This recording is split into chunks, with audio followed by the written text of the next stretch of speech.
This program contains true stories of rescues. All of the 911 calls you will hear are real. Unless indicated, the actual people involved have helped us reconstruct the event as they happened.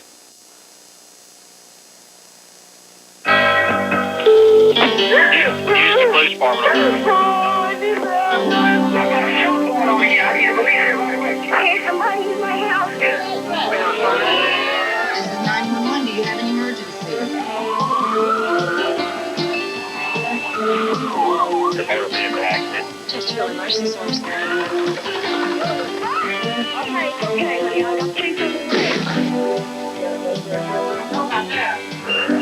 You breathing?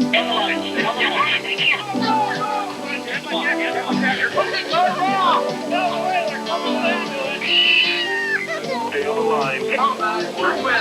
Come on. You guys can do it now. They're in good hands here. At some moment in our lives, most of us will face an emergency that demands all our strength and courage. I'm William Shatner. Each week on Rescue 911, we bring you true stories of people in trouble and the real-life heroes who come to their rescue. We begin in Springdale, Arkansas, on a muddy high school football field. The game footage you're about to see was taped on November 7th, 1986, as time was running out for a promising 17-year-old player. The students are in course. The band, of course, is here. A big crowd on him. The Springdale Bulldogs have just come onto the field running to their Stop Fayetteville banner. This is the last regular season game for a lot of these seniors. I noticed McKenzie when he was in the 8th grade, and I felt like then that he had great potential to be an outstanding football player. The starting guards are Marty Reynolds, 5'9", 172, a senior, and Joe Downham, 6'4", 215, a senior. For the Bulldogs, at tackle, Phil Van Hook, 6'2", 244, a senior, and Craig Bovis. McKenzie was too nice a guy, and he really cared about everybody and was really a super nice guy and wouldn't hurt anybody for anything.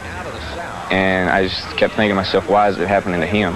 You know, why not somebody else? The second half, the Springdale Bulldogs sent all of their seniors to be co-captains. The week prior to this game, his grandfather had suffered a stroke, so McKenzie had spent a great deal of time at the hospital to see his grandfather, and this was his last high school game, and he wanted to do so well. And I know that put a lot of stress on him. Score Springdale 8, Fayetteville 7. Brad Jenkins takes a snap. He's going to be hit and knocked down by Mackenzie Phillips. Springdale leads with 4 minutes, 16 seconds remaining in the third quarter of play. Here is a pitch back going back to number 23, Doug Jenkins. And who does he find but big Mackenzie Phillips, 6'6", 257. He, the senior at many colleges are looking at, is the 42-yard line. Again, Jenkins rolling. Wants to pass. Now O'Keefe gets away from one. I was playing right cornerback, and the play was somewhere up the middle, and I just remember going up past McKenzie when the play was over, asking him to get up, what's wrong, and he couldn't respond, and he went down on his face. And I tugged a little bit on his shoulder pads, and after that I just remember motioning over to Coach Williams that we need some help. On the film, we could see one of his legs kicking, which indicated that, maybe he got the wind knocked out of him or something. So I wasn't in any real big hurry to come out because of, this is happening all the time. And then by the time Dr. Whiting and I got to McKenzie, Dr. Whiting realized that, hey, there was something serious wrong with this kid. Work on him. One thing we have to say about McKenzie has asthma. Many people have commented. A few of us had turned him over, and his face was really blue, and his eyelids were back. His eyeballs were all white, and we knew then it was really bad. It is Mackenzie Phillips, and they're still working on him. I looked up where my husband always sits in what they call the crow's nest, and he was leaving, and I knew that it was very, very serious, because Lloyd had always told me, no matter what, do not come on the field. Oh, now they're asking for a paramedic. I really had no idea what happened to him. I thought it was probably his neck, or his back, because he was real still. And,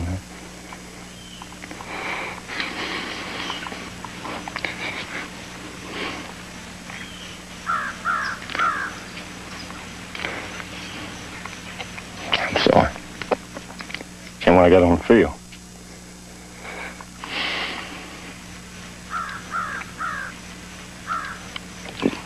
I just heard him say he wasn't breathing.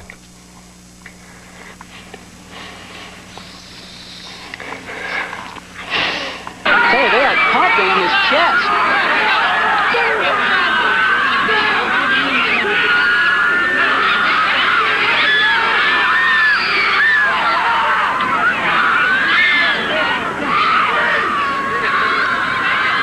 Mackenzie's parents are down near the field and they're continuing to work on. I know that God can do anything that we ask him to do, and I ask him to take care of Mackenzie.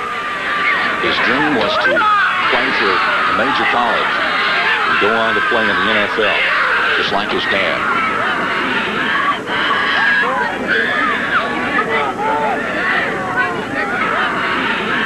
It's really a rare thing that you see a football player go down from cardiac arrest.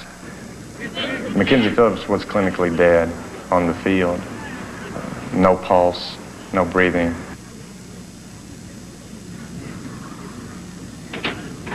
Emergency medical technician Johnny Ray Baker was doing chest compressions on the boy.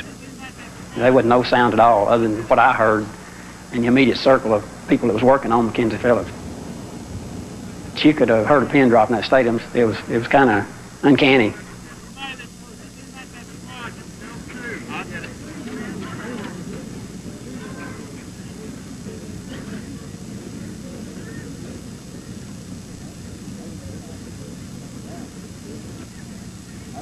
I did sympathize with Lloyd, who is Mackenzie's father. I could tell what he was feeling, the hopelessness or helplessness of what he was feeling.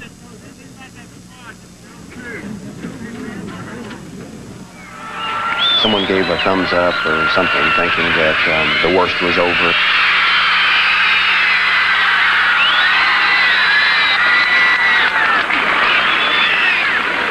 But at that time, he still hadn't regained a spontaneous pulse of his own. His heart was still in a fibrillation.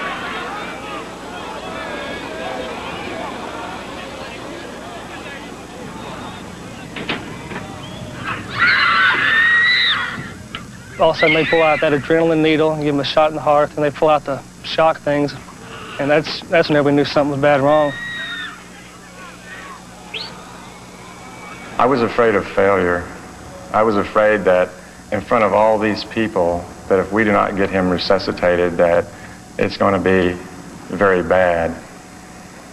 We all became very emotionally attached to the situation, and we were really putting forth our best effort. My role was primarily doing the external cardiac compressions. Once you start doing compressions, the only time you can quit is physical exhaustion, or if the doctor pronounces the victim, it's dead where they're not going to survive. So you go until you can't go any longer. Baker had been pumping the boy's chest for more than 15 minutes when the decision was made to transport him to the hospital, even though they had not managed to restore his heartbeat. With mutual consent of the players, coaches, and the officials, this game is suspended. We ask for your prayers. What you end up doing is just praying that, hey, please don't let him die. Please don't let him die. And and you think in the back of your mind, what am I going to tell the players if he happens to pass on?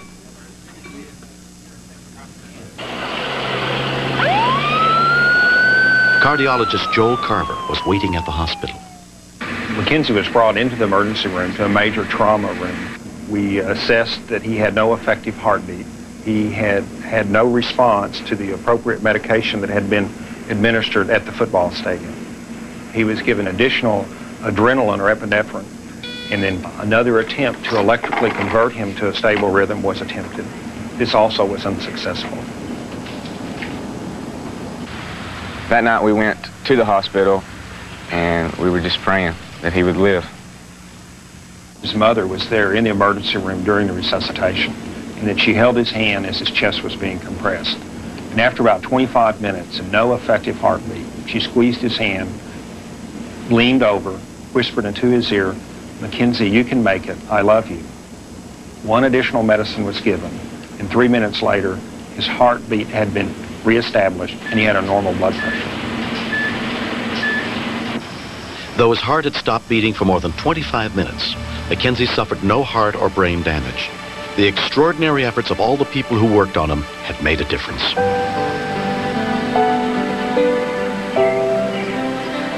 Everybody was fabulous. The EMTs who never stopped, all the doctors who were at the game who came onto the field, the people at Springdale Hospital, the police who got us to the hospital. I just couldn't ever thank them enough. There's no way you can thank anybody for your child's life. It's hard to really express in words how, my deep gratitude for those guys. I mean, there's nothing that I can say but thanks. A man would give CPR for so long that it would cause himself to have a hernia. It's really amazing that he could care so much about a person that he did not even know. I know all parents everywhere, they love their children. That's the bottom line. The farm, the cattle, nothing matters but your kids. My father and I, he's like a big boy. We compete for a lot of things. We compete for the biggest steak that Mom cooks at night. We wrestle for it. We'll arm wrestle for it. We work out together. He's a lot of fun. He's not only my dad, he's my best friend a lot of times. Under medication for the asthma that caused his heart attack, Mackenzie will follow in his father's footsteps and start at tackle for the University of Arkansas. I took life for granted. I took breathing for granted even before I was on medication. But I did not know that I had this problem as severe as it was. A lot of times I think, I think about the disabled and stuff. I just think life, just to be alive, is just so wonderful. One day I was with a friend of mine at practice, and we were just so tired. It was so hot, and there was this kid that came to practice that couldn't walk, and I just thought, God, what a goat I am to be, just because I'm tired of practicing. And here's this kid who's come to our practice, and he can't walk. That stuff like that really touches me. It really does. God. I think it was a miracle. I think the good Lord brought him back. I know the paramedics did a great job. The doctors did great, the hospital. But something like that, it's unbelievable. It just really is. And if I could get that boy to study, I'd be so happy right now. But like I told him, I'm glad he's here that I can gripe at.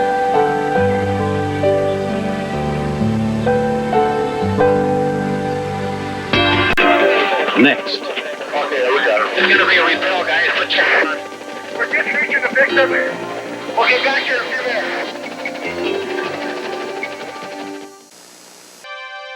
In Los Angeles, not all sheriffs have the job of fighting crime. This story is not a recreation, but a ride along with the men of the Air 5. Q5 out of Barley with 79s on a head injury. Affirmative, apparently 263 has a possible broken arm. It looks just like kind of a lightweight cliffhanger. I don't know if he's injured or not. Rehab burn victim, overheated radiator, burned his face. Okay, Davey, whenever you're ready. Take us good. Stationed just a few miles above downtown Los Angeles, Air 5 is the L.A. County Sheriff's elite helicopter rescue unit. You did some awesome flying yesterday, baby. Massive rescue helicopters patrol 1,800 square miles of rugged terrain in the steep and rocky San Gabriel Mountains. Normally in law enforcement, you're not thought of as the good guy. But in this line of work, we are. Each year, on an average, we airlift anywhere from 600 to 700 people out of these mountains. Male adult cyclist injury. We got about a 30-second ETA. We just came out of the foothills just above them. I'm a pilot, and my satisfaction is doing the best I can with that helicopter. The harder it is, the more satisfaction I get. Yeah. Air 5 is on scene. Our primary objective is to get the paramedics to the victim. We try to do it the easiest and quickest way possible. It's a tough job. It's physically demanding. I need a shower now. I need a shower. It may sound corny, it may sound high school, but you affect the difference. Air Rescue Milburn. On July 1st, Crew Chief Mark Milburn gets a relay from 911 about an injured hiker and launches his crew. What do we get? We got a call about noon of a person had a head injury down in Cascade Canyon. more serious the injuries to the person, the more serious it becomes in our operation. And that's where our training comes in. When we continue, We're just reaching the victim. We'll get back to you in a few minutes.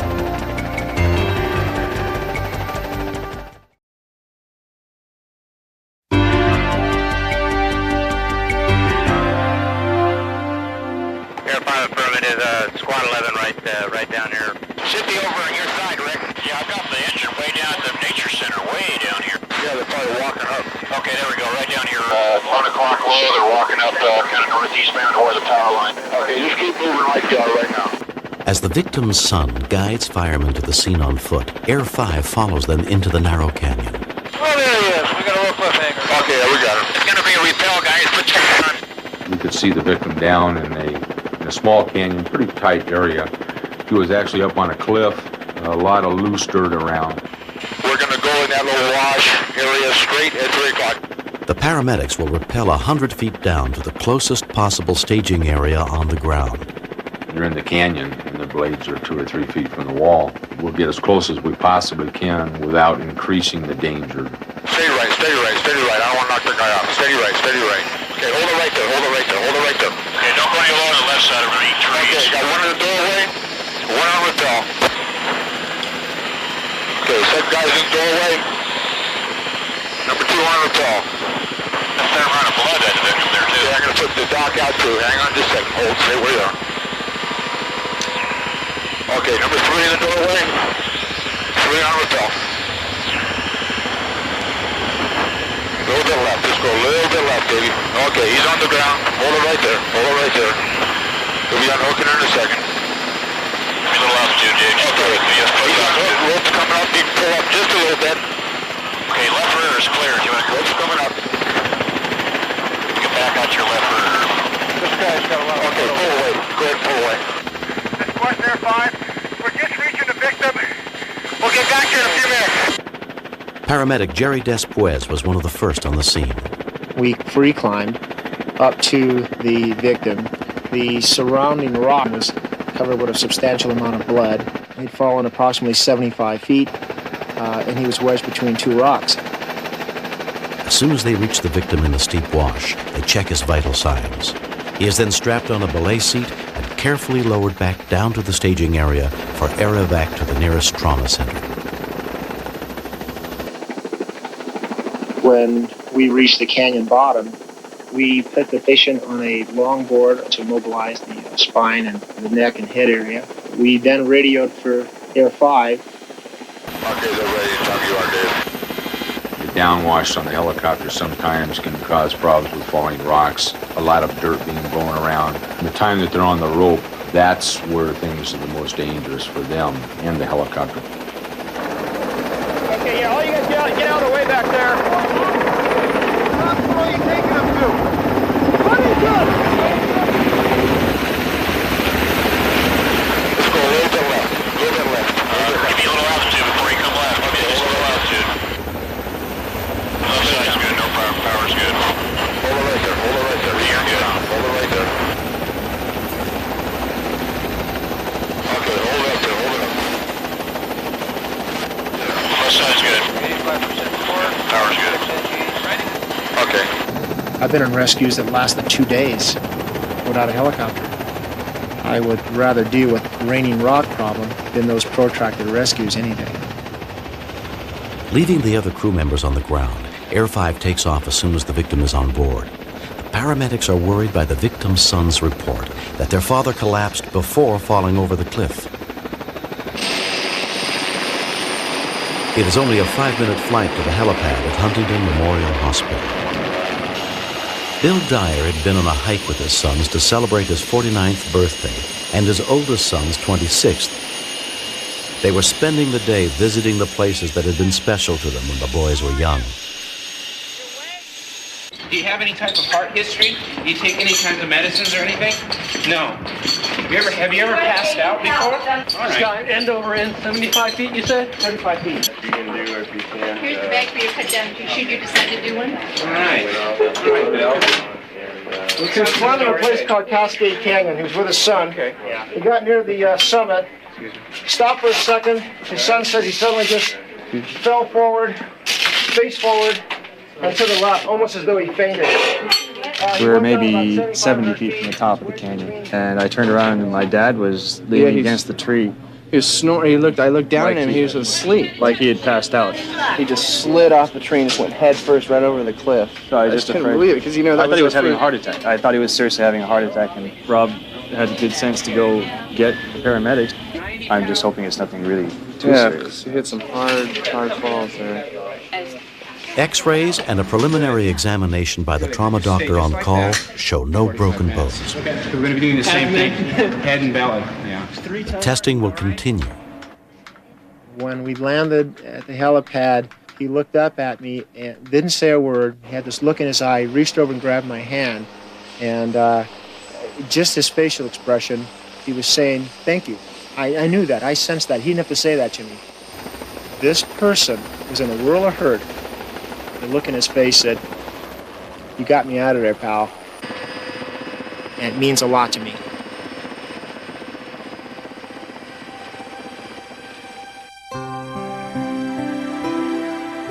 After several days of observation and testing, Bill's doctors find nothing seriously wrong with him. His fall was most likely caused by heat exhaustion. He is free to go home with his family. I don't even remember the fall or anything. I was feeling a little lightheaded. The next thing I knew, suddenly here were all these sheriff's department people, and there was the guy with me, watching. He was very much in control, had taken charge, and knew what he was doing, and it would get done. So he put a lot of trust in it. And it's just nice to have.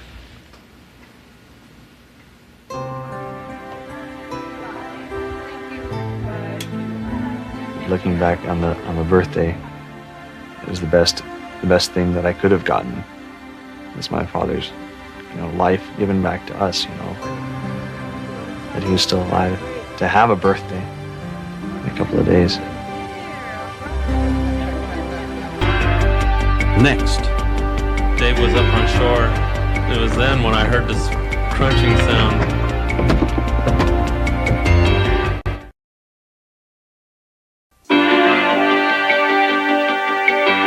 Most of the people involved in our next story have returned to help us reconstruct the nightmarish events that began on a bright California morning in 1982. In a narrow canyon along the American River, Mike Astle and his cousin Dave Burgess were prospecting for gold, dreaming of striking it rich. We got up early that morning. We're excited, anxious to get going. I started using the dredge first, sucking up the rocks and stuff with the big hose that you use to suck the gold out off the bottom with. And Dave was up on shore while I was down underneath the water. It was then when I heard this crunching sound.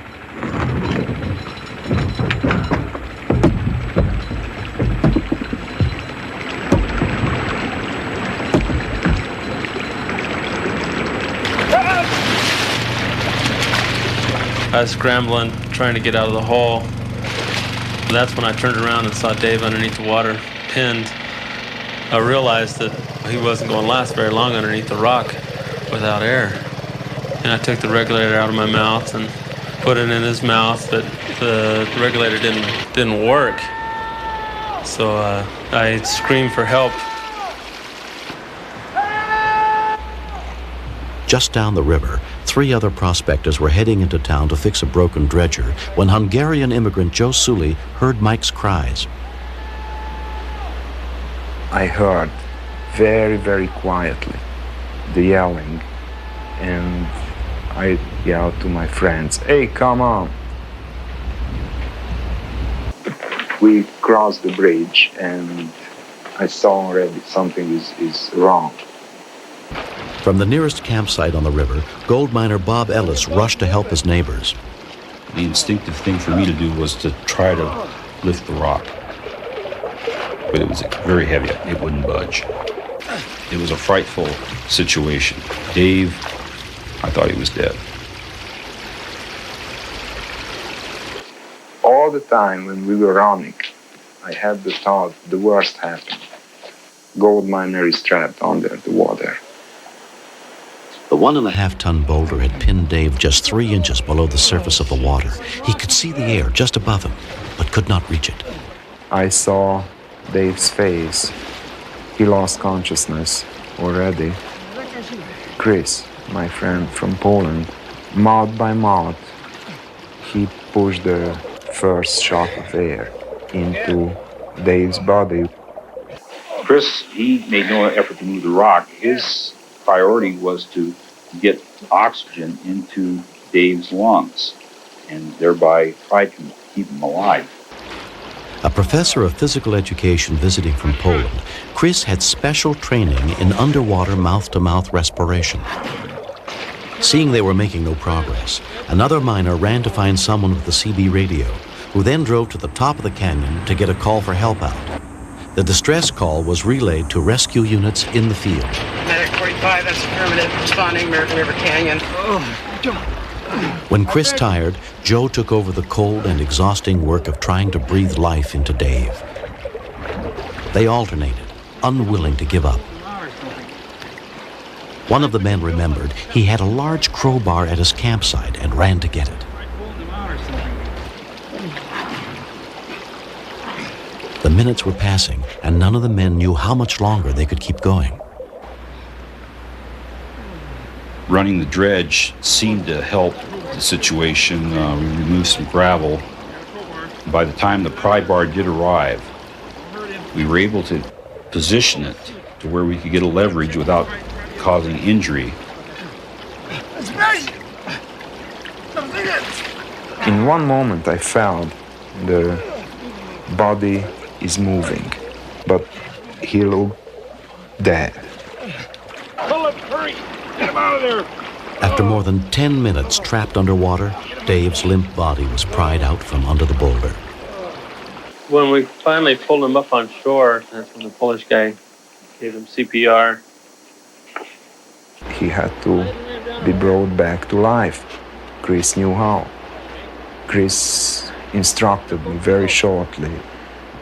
You pump him up, and I'm gonna to do the hard massage.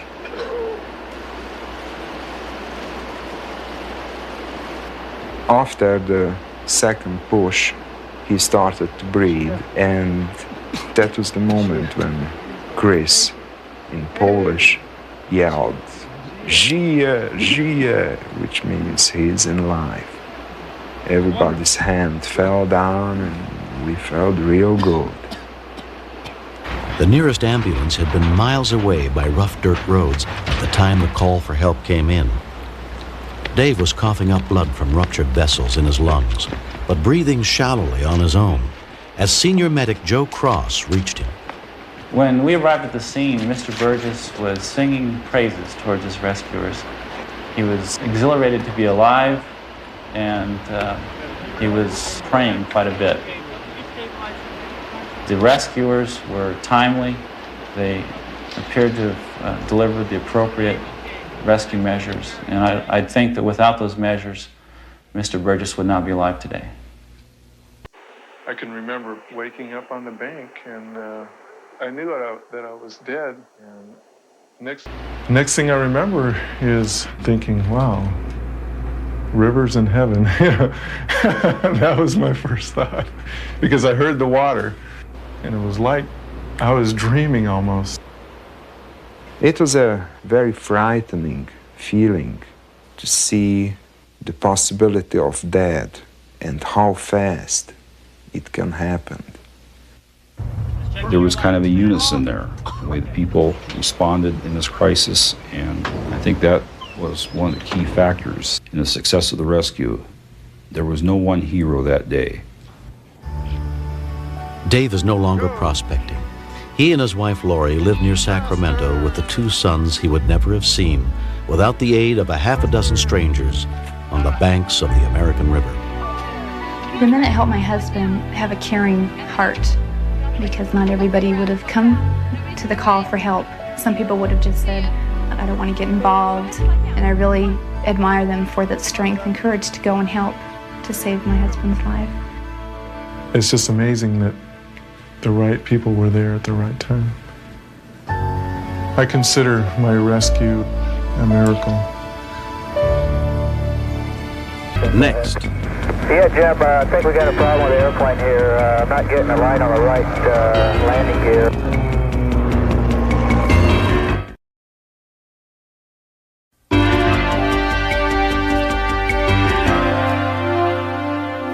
Every year in this country, tens of thousands of calls for help go out from pilots of small planes in distress.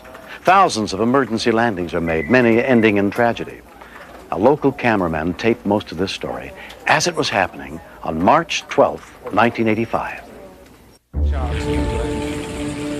Second-generation stunt pilot Jim Moser had been friends with Scott Gordon ever since teaching him how to fly at the age of 16.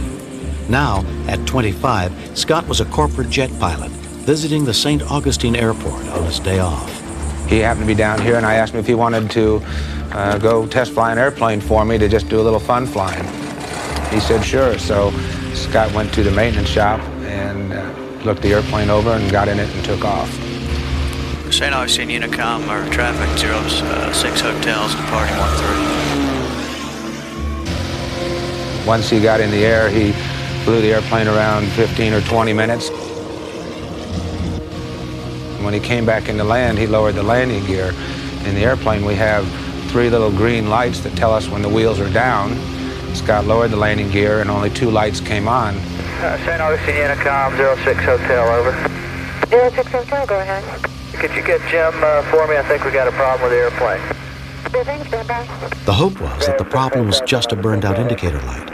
But after half an hour of testing, they were forced to accept that it was something more serious.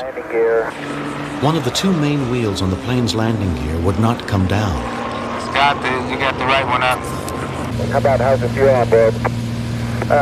Looks good right now. We got about 2 hours. If he would have had to make a landing with 2 wheels down and 1 wheel retracted, it could definitely like cartwheel an airplane or tear up the airplane and injure Scott. Mechanic Joe Lippo joined Jim as he flew another plane directly underneath Scott's. They hoped that by finding the cause of the problem, they could solve it. But they could not. You see anything? Not a thing. It comes out of the well and then stops. Line 1, this is Tower. We have a Piper that has a problem with its right main gear. Dispatch the trucks to midfield point.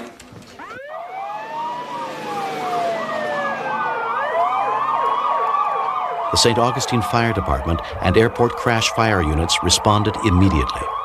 Our choices at that time were to bring all the wheels back up and land the airplane on the belly or without the gear, or maybe try to be a little bit more creative and see if there wasn't a way to save damage to the airplane or possibly to the pilot.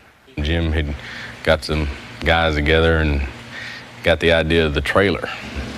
So he pulled the trailer up to another airplane out there just like it, side by side, trying to look at sizes and differences and could that wing fit on the trailer and this and that, and it all looked good.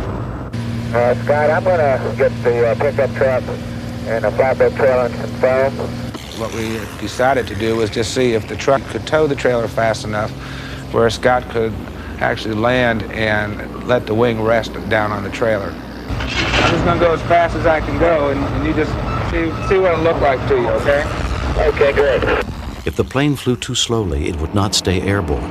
The truck and its heavy trailer would have to go 90 miles an hour to keep up with it. If you can go ahead and come back in and give me full flaps as slow as you can fly and see if you can't pace on it, see how it feels to you. Let's make this a dry run.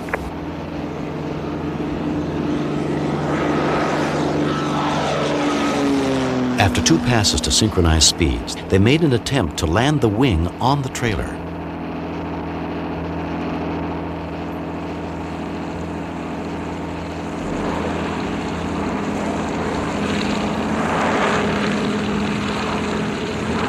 Yeah, it's definitely not going to work there. I can't get that slow. We're going to have to try something else. After 3 passes, we decided that the truck didn't have enough power, we couldn't get the speeds right, and it would probably put Scott and us maybe in more danger. And he went by that one slow time where he's just creeping by the back of the truck over to the side. It was right there. It was just It was, that's what I told Jim. I said, it's right there. Get him to do it again, and I'll pull it down. And then that's when Jim's gear started grinding and came up with a car, which was a perfect idea. We didn't want to drive underneath there and then try to get Scott to lower down or come lower and things. We wanted to have everything set so I could get Joe in there and see if he could get his hand on it and get out. Jim had bought the car only the day before. And we'll be coming up from behind you, and I'll adjust some altitudes as we go. Okay, Jim, sounds good. Our major concern was when we were under the wing, if Scott would hit some turbulence or drop down on top of Joe or hit the car. We were worried about the wing coming down more than anything else.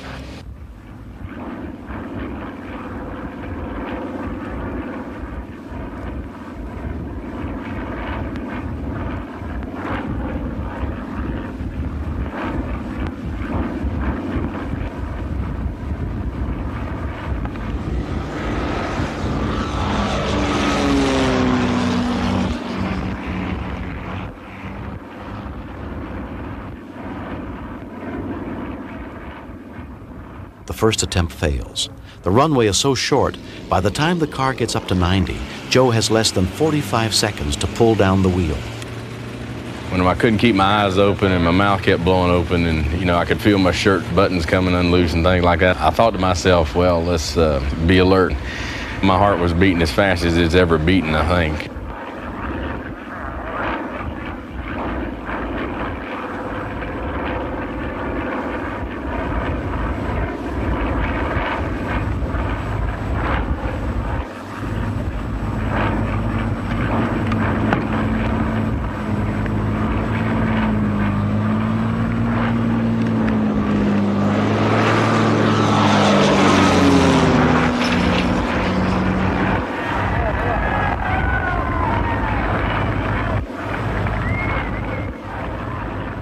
Scott circles the field once and lands safely.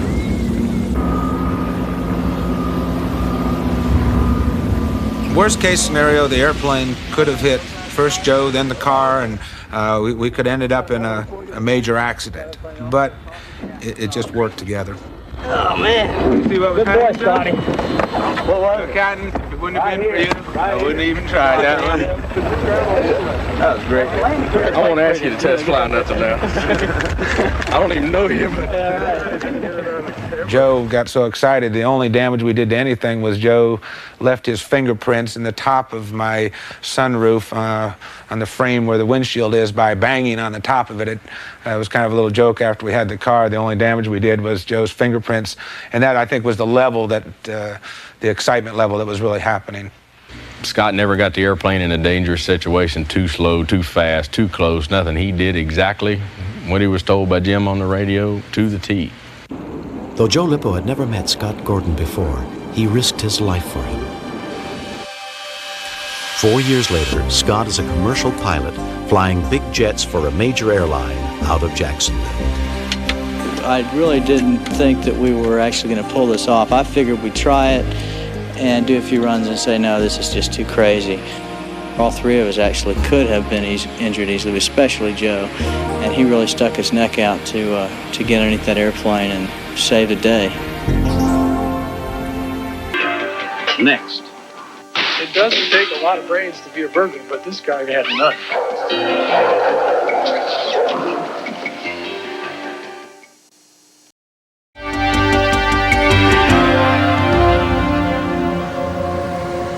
In Los Angeles last May 19th at 1:29 a.m., a 911 dispatcher received a call for help unlike any other the police had heard before.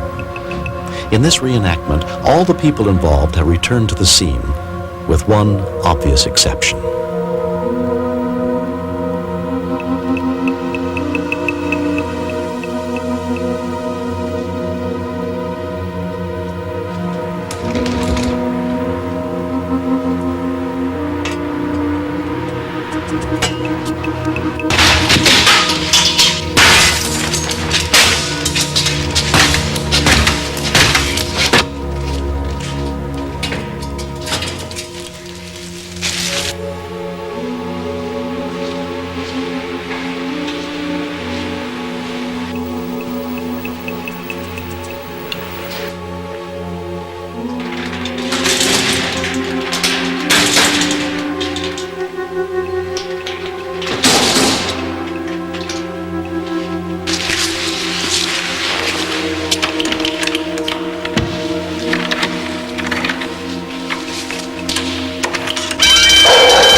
s01e03. Yes, officer. I'm over here at 36 and Boulevard at a glass shop, and I had a problem here. I had broke in it. What? I had broken a glass shop, and I can't get out because there's too much glass inside in my way of the doorway. I know I shouldn't have did it. I'm turning myself in. Do you have any weapons? No, I don't. I have no weapons on me. Are you black or Hispanic? Black. What are you wearing? I didn't believe him at first. I thought it was a prank. I thought it was a kid playing on the line. You know, they do that quite a bit. So I just thought, yeah, sure, right. I'm sorry. I didn't mean to do the burglary, but can you tell the police officers not to use their firearms against me because I'm not armed or anything. Okay. It's just because I broke in it and can you hear the burglar alarm? Yeah. You know, and I can't get out because there's too much glass in the doorway. If I step over this glass, it'll cut me very seriously. I'll be very seriously cut. Okay, we'll get somebody out. It's not often at all that you get a call where a suspect is perpetrating his crime and he's calling in on himself. This is not no prank call, officer, for real. This is real thing. All right, mister. Thank you. All right, we won't take long, will it? I hope not. Okay. Do you need an ambulance or anything? No ambulance. All right. Bye-bye. 315, 459, suspect there now, 36 shot, 36 shots inside the glass shop. He's a male black, wearing brown khakis, black jacket, and black shirt. 315, be advised the PR is a suspect, and he advises he has no weapons at the location. What's that? Well, when we first got the call, we thought it was just a mistake. We sort of looked at each other and said, well, there's something wrong with this call. I had to confirm with the radio transmitter operator. The comments indicate the PR is a suspect and he was inside of the location. Even though in this case it appeared the suspect was the one that called, you still don't know. It could be a setup. It could be an ambush type situation. There are a lot of crazy people out there. You really can't take anything for granted. 315 requesting an airship and K-9 unit at our location. Sergeants Mark Mooring and Joe Friday also took the call. All right, partner, this is it. This one's for you. The danger on this call is increased because what's going on doesn't make any sense. Suspects don't call you and tell you where they are. We may be dealing with someone who's under the influence of PCP, and he might be have a psychological problem, be a psycho. If that's the case, we're going to need some extra people. PD-10 is over Sepulveda Pass right now. We'll be responding to your call. We're heading on your way. Barnes and Wong were first at the scene, followed almost immediately by the police helicopter. The chopper surveyed the area, but could find no one.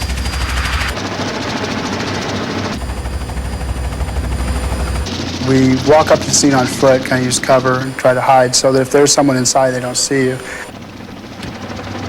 Once the K-9 unit arrived, 18-year veteran Mark Mooring took charge. You guys will be the ones that go in with me if we have to go in. We had a tactically bad situation.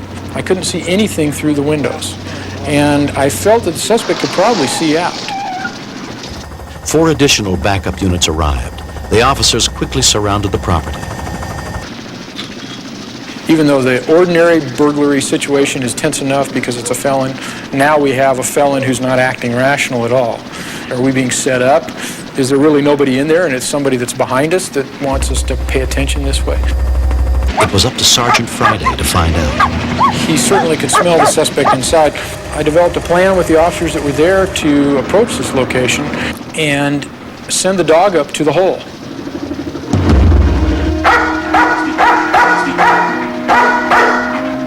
Get your hands up! Don't send those. At that point in time, I heard the suspect yell out, "Keep the dog away from me, keep the dog away from me. I'll do anything, just keep that dog away from me." There were dogs that had him trapped from the back. He couldn't go out the back door, and he was very afraid of dogs, which was rather evident when we approached. Slide to your left. Keep moving. Keep moving. Stop. Okay, it's yours. Take him. It only broke out a hole about 2.5 feet round. All the edges of the glass and the plastic went toward the inside. So when he started to crawl out, I imagine it was kind of like crawling through the end of a tin can that had been cut open or something. This was definitely one of the easier felony arrests that I've had. And I think even thanked us for getting him out. It doesn't take a lot of brains to be a burglar, but this guy had none. What would you steal from a glass store that was worth anything? You can't take out big pieces of glass and really expect to go far with it.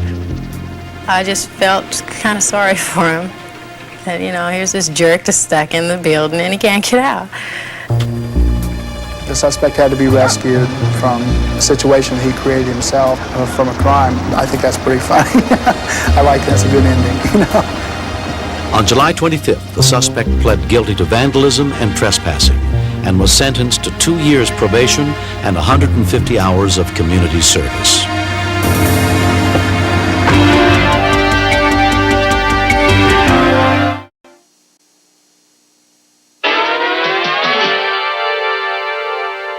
Not every community has 911, so local numbers should be posted by every phone, and children should be taught how to use them. This series is dedicated to the real heroes who answer our calls for help and risk their lives to save the life of a stranger. I'm William Shatner. Join me next week for more true stories on Rescue 911.